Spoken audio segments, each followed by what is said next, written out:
So have you ever had it said to you, I'm guessing you have, I admire your faith. It comes up, someone who perhaps knows you a bit, it comes up that you go to church, you're Christian, and so they say, oh, I admire your faith. I couldn't do that. And of course I get it as a minister.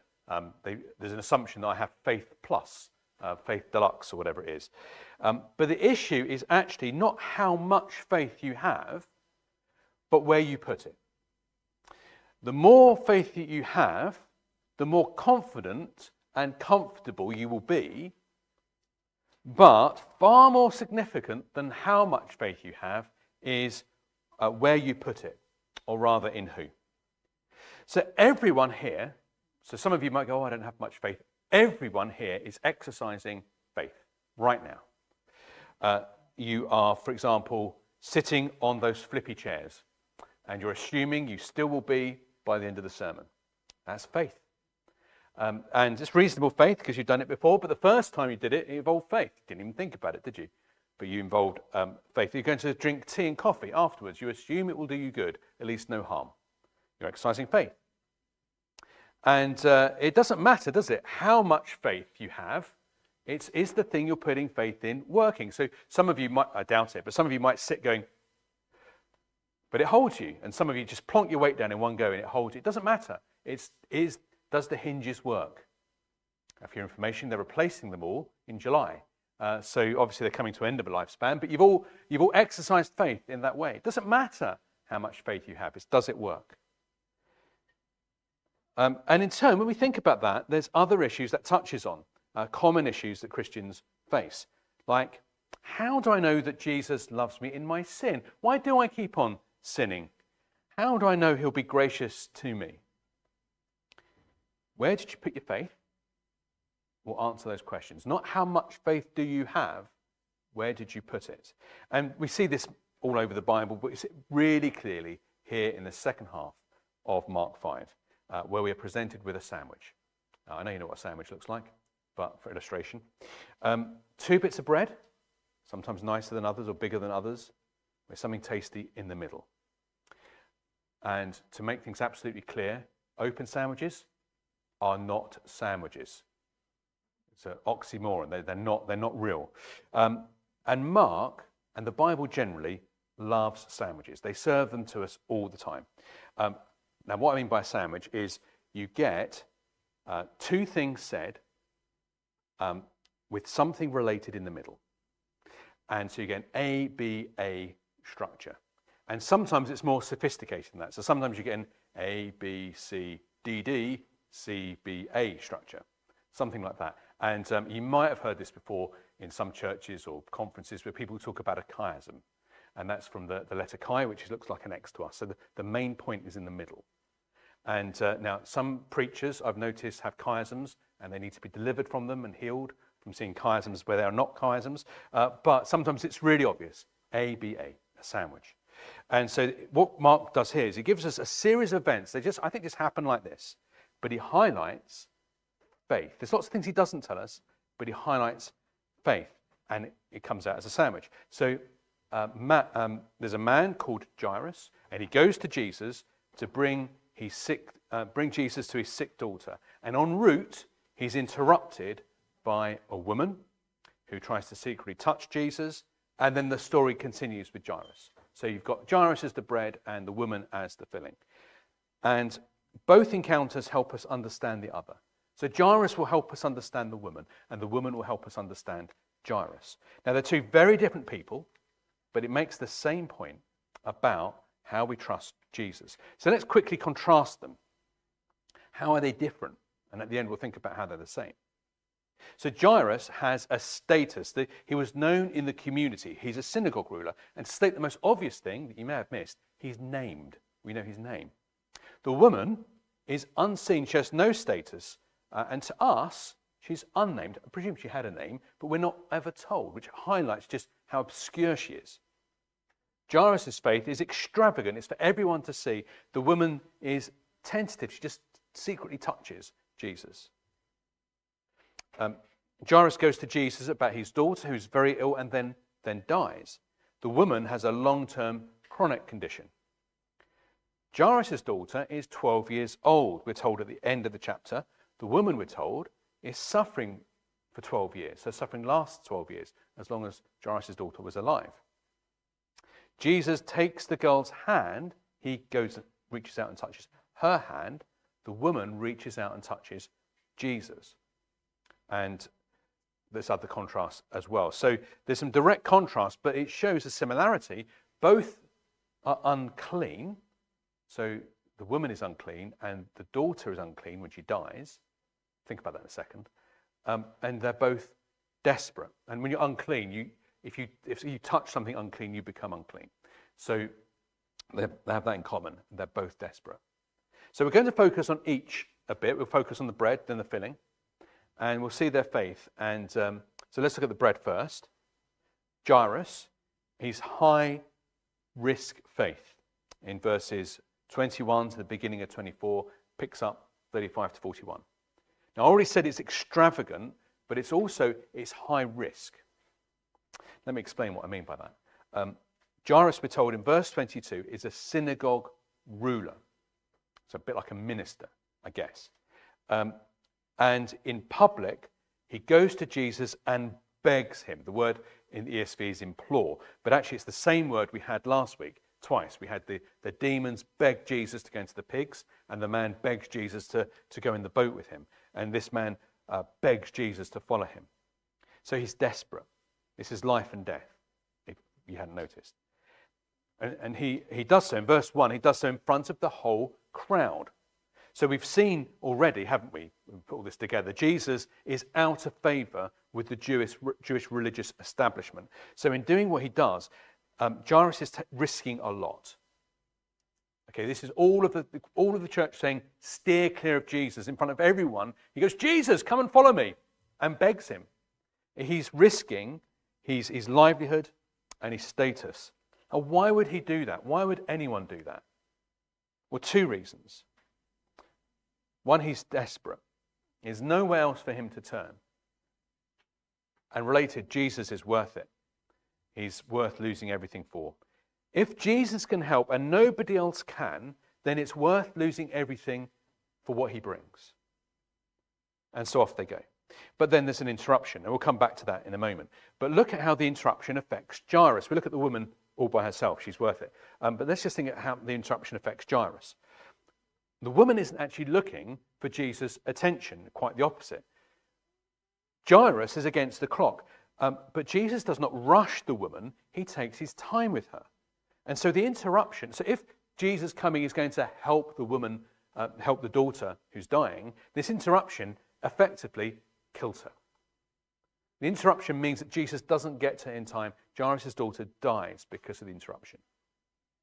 And so the situation has gone from desperate to hopeless and pointless. We've moved from the daughter being at the point of death, and only Jesus can help, to death, and it's too late. And so verse 35, while he was still speaking to the woman, there came from the ruler's house some who said, your daughter is dead. Why trouble the teacher any further? Now, tragically, we see this in the news, don't we, about the death of teenagers. Sometimes it's just a tragic accident. Sometimes they're in the crossfire of something in the big cities, in other parts of the world. And each time we hear the death of a teenager or a preteen, it weighs very heavy on us, doesn't it? But then we think of the parents and the brothers and sisters, and it's a horrible thought to be in their situation. And so it doesn't take a lot of empathy to put yourself in Jairus' shoes and his wife's shoes about what they're feeling as she dies and they hear this news. They're desperate for help, and then they've missed the window. And now their deep concern turns to grief. And they start to mourn the death of their daughter. So you can picture that, can't you? As Mark writes, we can picture what's going on. But look at Jesus' words. Do not fear, only believe. So imagine having lost a loved one, and a friend from church just goes, have faith. Well, you could take that as the height of insensitivity, doesn't it? You know, I'm grieving the death of a relative, and they go, just have faith. maybe you are more positive and take this as Jesus' words being pastorally warm, and it turns out to be so. In fact, they are a command. So I don't always like it when people go, oh, in the Greek, but in the Greek, the ending is an imperative. They're commands. So Jesus is saying, stop fearing. I'd be very fearful, and you just stop it. And then believe. And in fact, the word there, alone or only. So it means only do that. Stop doing that, only do this. That's what Jesus is saying. So none of this fear business. We've said before that's the most common command in the Bible. Don't do any of that fear business. Only have faith by itself alone. That's what Jesus is saying. So Jesus doesn't advise Jairus or give him some warm, comforting words or make a suggestion of a better way. He's commanding him. Now, that's quite interesting, I think, because in the book of Acts, for example, we see it in the Gospels as well, is there are words that are used about how we share the gospel, persuade and reason. But it also comes as a command. So, we do say, look, do you see the inconsistencies of what you think and believe and live? And isn't Jesus reasonable? Faith is a reasonable thing. But we don't reason people into the kingdom. At the end, it's God's work. It comes as a command, which might surprise us. But here, this is an impossible command, isn't it? It's an impossible command. Jairus is to not fear, but believe. Why? Because of what he's just seen. When the woman touched Jesus, it could have been, okay, she's touched you. Come on, Jesus. She doesn't want to talk anyway. We're against the clock. Quick, keep going. No, it's, he stopped, he's chatting. It's too late. So that could have crushed him and left him in despair. Maybe it did. But Jesus uses it differently. Jesus goes on to use that to strengthen his faith. So he's saying, I don't like he's saying, he doesn't say it, but the implication is, isn't it, is that, look, you saw me heal the woman. I'm the same Jesus. Your daughter's dead, but I'm the same Jesus that healed the woman. Trust me. So when Jesus commands that response, he goes on to say, in front of those weeping, verse 39, she's only asleep. And verse 40, they laughed at him. And that's something we see in the Bible. We've seen this in Genesis. When God says outrageous things, people laugh. Not believable. I can tell the difference between a sleeping girl and a dead girl. But for Jesus, he's saying, it's so easy. It's so easy for me to raise the dead that it's like me waking up a 12-year-old girl. I know some 12-year-old girls wake up more easily than others, but he's saying it's that easy. It's just like shaking someone out of their sleep. And that's what happens. He takes her by the hand and says, get up. Now, you probably noticed as Ben read it, is it's in Aramaic. And you think, what's the point of that? So Mark, like all of the New Testament, records everything in Greek. But most of the words spoken, especially in the Gospels, are going to be spoken in Aramaic, which is a bit like Hebrew. So he kind of highlights these words. Mark does this 3 times. We get the actual words that Jesus would have spoken rather than translated. And so they are significant moments. So this tells us why Jesus came. Jesus came for resurrection. Jesus came to give life. Jesus came to raise the dead. That's why he came, and that's why we trust him. Now let's sum up the bread that we've got then. The bread that is Jairus. I think there's another one to come. That's it. So Jairus' faith risks all and is very public. He takes Jesus' word over the sight and over his feelings. His eyes and his gut is telling him something else, but he's following Jesus' word. And when he's rejected, that word is rejected and laughed at, he persists with it. But actually he's passive as well. He follows Jesus.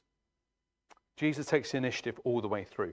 Now, how can he be like that? Well, it shows us Jesus' power as well, doesn't it? And we'll see, again, the power of his word and his sovereign control. So there's a few resurrections in the Bible. So think of a couple of famous ones, Elijah and Elijah, a few chapters apart. And how do they do it? Well, they don't do it. They don't. They plead with God for him to raise the dead. You notice Jesus doesn't do that. That's a surprise. Did you notice that Jesus does not pray here? Jesus holds her hand and he commands her and she does as she's told. Now, how many people have you come across where dead people do as they're told? By nature, they're unresponsive. Jesus speaks to the dead and they hear. It's by his word she's raised. It shows that he has the power of the same power as God the Father, that Jesus is God come as a man. He's God the Son. And he can tell the dead what to do. And they do it. And so back in chapter 4, we had all these parables about the word. And the end of chapter 4 and chapter 5 is about Jesus' words in action. And this is the Jesus that we're meeting with now, that we've been singing about. We've heard, Ben talks about inspiration, that we are hearing when the word is read and preached. And so we trust him because he raises the dead, the literal dead and the spiritual dead. So we're told that actually people are like walking corpses spiritually, but Jesus can command, believe. Stop all that dead business, believe and be alive. But we might feel that we're not very like Jairus. We go, oh, that's amazing. Jairus' faith, brilliant. That's what we're aiming for. But I don't feel I can be like Jairus. I can't step out in faith like Jairus does. And that's why we're given the filling. So we think about the woman and her tentative faith in end of 24 through to 34. And this woman is quite the contrast, isn't she? Notice how Jesus deals with her, though. Where Jairus is in front of the crowd, comes to Jesus, she actually uses the crowd to conceal her presence. We're not told her name. She's anonymous in most senses of that word. So she's the opposite to Jairus so far. He has something to lose. She has nothing to lose. Jairus' daughter's condition is fatal. This woman's is chronic, so you may think, well, it's not good, but it's not bad, it's not urgent. But at the same time, we're told the girl had been alive 12 years. And the whole time, this woman had been suffering. That's a long time to suffer. And also think about her condition for a moment. Verse 25, a discharge of blood. Now that means she was unclean. Now, I can't go into a lot of detail, but it's worth thinking about what that means for a moment, just to pause. We did do a series on Leviticus, and we expanded on what all this means.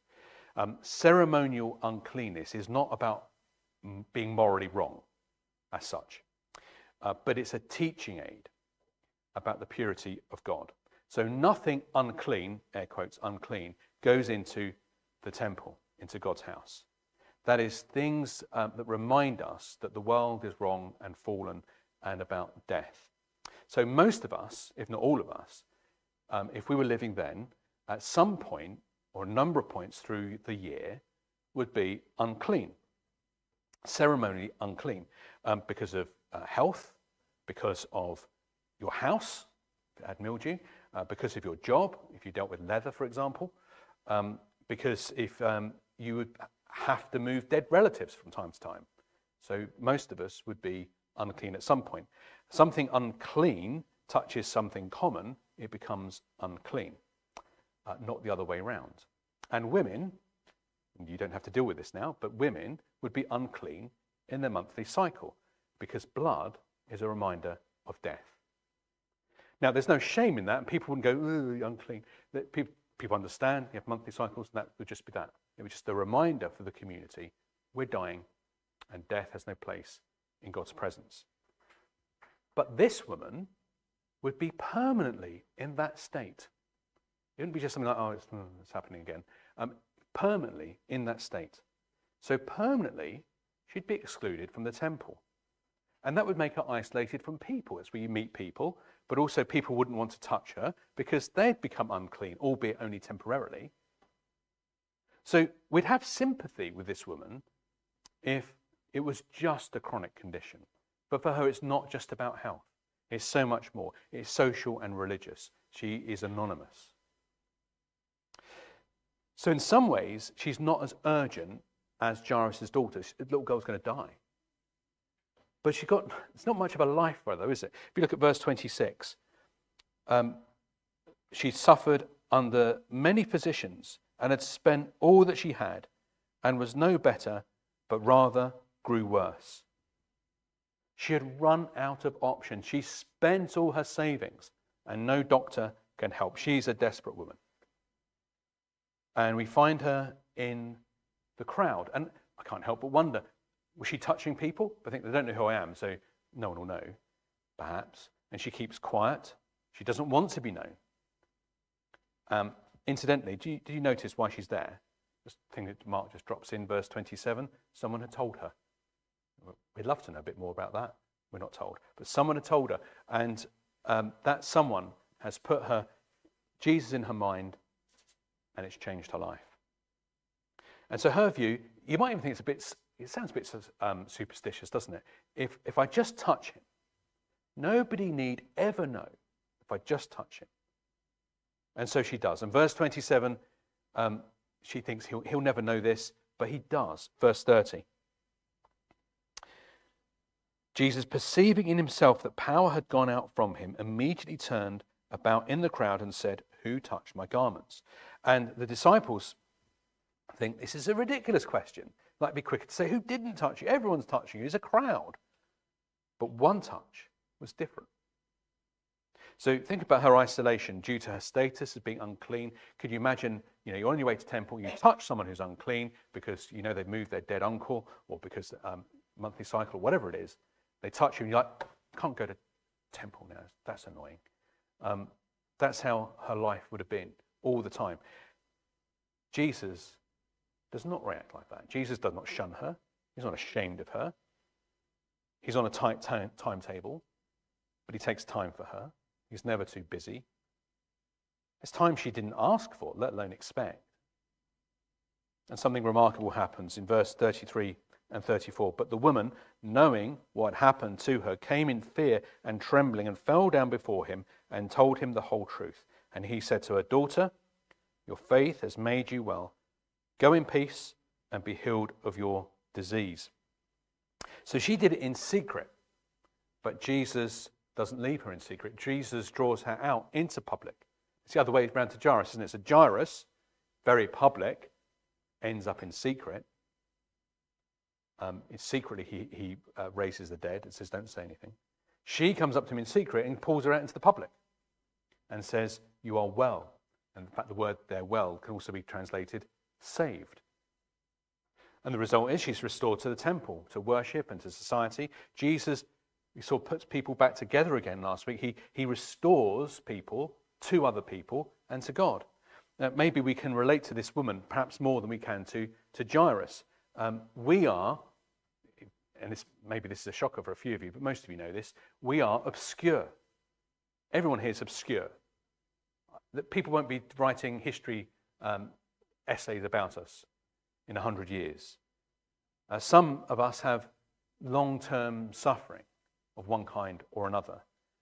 Perhaps some of us are feeling alienated from others. Perhaps some of us feel we have very little faith. A bit like the woman, just touch, but hopefully no one sees. Now, Jairus and her express their faith very differently. Hers seems so small and so low risk, but it's real. It's where she puts it. That's what counts. It's the person she puts her trust in. Now, later in Mark, and I can do a spoiler because it's going to take us ages to get to this bit, but Jesus asks a man, "Do you believe? Do you have faith?" And the man says, "I do believe. Help my unbelief." Well, that's most of us. It's me, isn't it? Reaching out secretly and believing, but I need help with my residual unbelief. I do believe, but there's a bit of unbelief that I need help with. And she's healed because of where she puts her faith. Now, it doesn't matter how much faith you have. Now, imagine you have oodles of faith in karma, or in Muhammad, or the flying spaghetti monster. It doesn't matter because they're not real. But Jesus is real. So that's why putting faith in him, even a tiny bit, works. How much faith is nowhere near, it's great if you've got loads of faith, but how much faith you have is nowhere near as significant as where you put it. So she's healed because of her faith in Jesus, because he has power and he is reliable. Faith, in and of itself, actually has no power. We talk about the power of faith, power of prayer, and we know what we mean, so I'm not going to jump down your throat if you say something like that, but actually has no power. It's where they go that does. Faith is holding on to Jesus. That's what faith is. Faith is grabbing hold. Sorry if you've heard this story before, but it works really well. It's a true story. I Googled it. The story of Blondin, the tightrope walker, and what made him famous, he did all these stunts for years, but what made him famous, he put up a trapeze wire across Niagara Falls, and he walked across it, and that got some attention. Then he started taking things across it, and he put up a sign saying, Blondin, world's greatest tightrope walker, fairly confident, is going to carry a man across. And so a newspaper sent a journalist, and Blondin said, do you believe I can do it? And the man said, yeah, of course. I said, why do you think that? You are the world's greatest tightrope walker. Blondin said, get in the wheelbarrow. And I've heard lots of preachers use that story, and I Googled, he did get in the wheelbarrow. It doesn't matter how much you think is going to work. Is the person you're putting your faith in reliable? So the woman's faith is tentative, but it's real. And more importantly, it's in Jesus. So let's think about both Jairus and the woman's faith. From wherever our faith is, our faith can grow. So notice how Jesus takes both Jairus and this anonymous woman where they are, but he draws them forward. So Jesus can take your faith, no matter how pathetic you think it is, how pathetic it actually is, and he will draw you forward, uncomfortably. He made the woman go public. She didn't want to go public. She did it in secret, but he draws her faith forward by drawing it out in front of the crowd. He allowed, Jairus was already there, but Jairus starts with this great high-risk taking faith, but then he's delayed. But the delay is so that he can see the miracle with the woman. And then he's told to just believe when his daughter dies. So both, it was really uncomfortable for them. But maturing faith is like that. It's very good, but it is uncomfortable. And we will have growing pains. Notice how we see both Jesus' sovereignty and our responsibility. So Jairus shows more faith, but actually then Jesus makes him passive through the story. He just follows. Jesus takes the daughter by the hand. She does nothing at all. Jairus does nothing at all beyond the first request. It's all Jesus' initiative. But the woman reaches out in faith. She's shyer, but she's the one who reaches and touches. So both are true throughout the Bible. God's sovereignty, our responsibility to reach out. For both, it's significant who their faith is in, not how much. We see that actually since the end of chapter 4 with the storm and then the possessed man, and now with these two people. So having said this, what's significant in faith is the object, not the amount, let's consider that. Let's consider where our faith is, who our faith is in. Let's consider the object of our faith. So notice both of these people are unclean when they physically contact Jesus. The woman, for health reasons, is unclean. She touched Jesus. Jairus' daughter is dead, so she's unclean when Jesus touches her. Now, according to the Old Testament law, both parties are now unclean. So the unclean person stays unclean, and the touching party becomes unclean for a period. But we've seen Jesus makes them clean. You see that? So instead of unclean, unclean, it goes unclean, clean as they touch Jesus. He restores them. He gives the unnamed lady her life back and gives Jairus' daughter life. And understandably, we're struck about that, but have you ever thought about what about Jesus? How come he's not unclean then? I mean, at least legally speaking. What status does he have? And we had this already. Early on in Mark chapter 1, there was a man with leprosy. Same thing happens. Jesus touches him, and he's cleaned, and he's restored. That should be both are unclean. Now, Isaiah 53 anticipates this. 700 years BC. Verse 3 says, "He was wounded for our transgressions. He was crushed for our iniquities. Upon him was the chastisement that brought us peace. And by his stripes we are healed." Or some versions, by his wounds we are healed. So these two miracles actually point us to the cross. Jesus had been long promised, not just for Christmas, but promised his Good Friday and Easter as well. Jesus took on himself all the effects of the fall. He took on our uncleanness and our disease that alienates us. But notice here in Isaiah, he takes our moral guilt as well. He takes our transgressions, that means your deliberate sin. He takes your actual sin. He takes your iniquities, that is that deep staining, those wrong desires, disordered desires that we just have sometimes. If you like, he takes all that is wrong with us, passive and active, and he bore God's wrath at the cross for them. So in the Old Testament, you can't go to the temple if you're unclean for that limited time that you're unclean. But none of us can go into God's actual presence with our sin as it is. You just can't do that. And that's true eternally. And the alternative is that we carry these things for ourselves and we face their consequences, which is what we call hell. But Jesus' death removes them all, and so he restores us. And that's why we can trust him. He restores us from a health point of view, ultimately, when we're in the new creation. Morally, he takes our sin and guilt away. That's why we can trust him. That's why we must trust him. And so as we close, one very obvious application, if you haven't got this already, I'll say it explicitly. Trust Jesus. But it works out slightly differently from our starting point, doesn't it? If you're a Christian or a non-Christian, but it's the same thing. So for the person who's confident they're a Christian, however pathetic you feel your faith is, it is enough.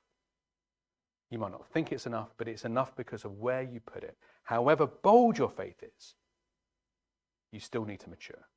Either way, it's the same thing. It's where you put your faith and you need to grow, which is uncomfortable. You're safe, you're there, but Jesus will draw you forward. For the non-Christian, well, it's just a start. No matter how tentatively, reach out and touch Jesus. Let's pray together.